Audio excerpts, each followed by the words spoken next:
For almost a year now, President Donald Trump and his Republican allies in Congress have been trying desperately to push one message aimed at something that was supposed to happen this past week. Thanks to our tax cuts, millions of Americans will soon receive record-setting tax refunds. But that's bullshit. It's a scam. In fact, it's really three scams, nested one inside the other, like a Russian Matryoshka doll.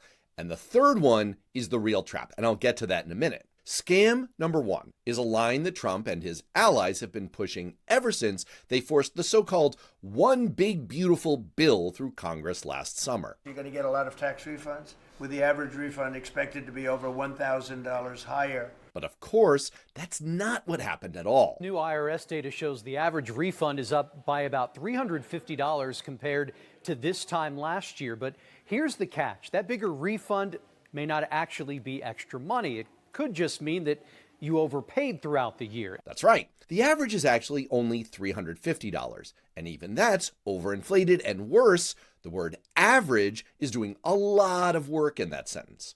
According to the Center for American Progress, fewer than half of taxpayers making under $100,000 get an increased refund at all. And for those that do, the average increase in their refund is only about $200. It's the people that make over $200,000 a year who are really cashing out here. Their increased refund averages 10 times more at over $2,000. Using the word average here makes as much sense as saying that my net worth and Elon Musk's net worth average out to $100 billion. But I haven't told you the worst part. It's not just nonsense, it's premeditated nonsense. Multiple independent studies going back a year were predicting that refunds would be way less than the White House's $1,000 promise. The folks at Oxford Economics actually nailed it exactly more than 6 months ago. That clip of Trump repeating over $1,000 higher is from about 6 weeks ago, right about the same time that he launched his war with Iran that increased household gasoline costs by almost $1,000, wiping out any tax refunds. So the point is, they knew from the beginning that they were floating one big, beautiful balloon of bullshit about refunds, and so did their friends in Congress, and they kept saying it anyway. But that scam is nested inside the larger scam number two, the whole idea that the one big beautiful bill was ever really about helping anyone who wasn't already rich. The Center on Budget and Policy Priorities says the law is going to redistribute trillions of dollars to rich people. The end result, according to the Yale Budget Lab, is that if you're not in the top quarter or so of wealthiest households in America, this bill leaves you worse off. The richest 10% get average tax cuts of almost $15,000 a year, and the richest 1% get more than $50,000 a year. Actually, believe it or not, about a quarter of the tax cuts, more than $1 trillion in this bill, goes just to the top 1% wealthiest people. Look at the way Trump tries to fudge all that with some carefully chosen wording. Under these cuts, many families will be saving between $11,000 and $20,000 a year. It's true, many families are saving $15,000, which is between those goalposts.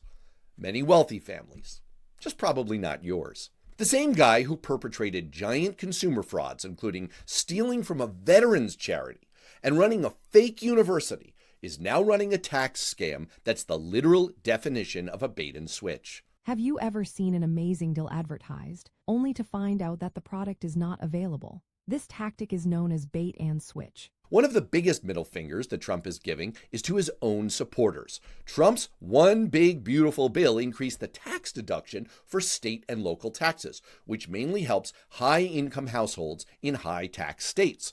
Look at this map from the right-wing leaning National Taxpayers Union, and the title on it isn't mine, it's theirs.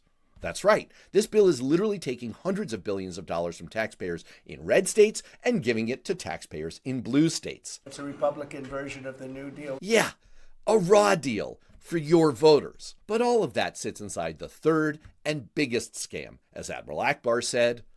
Republicans have run this play for decades. Create a giant tax package that mostly helps out the rich people and rich companies that donate to their campaigns, dress it up, bake that turkey, and serve it.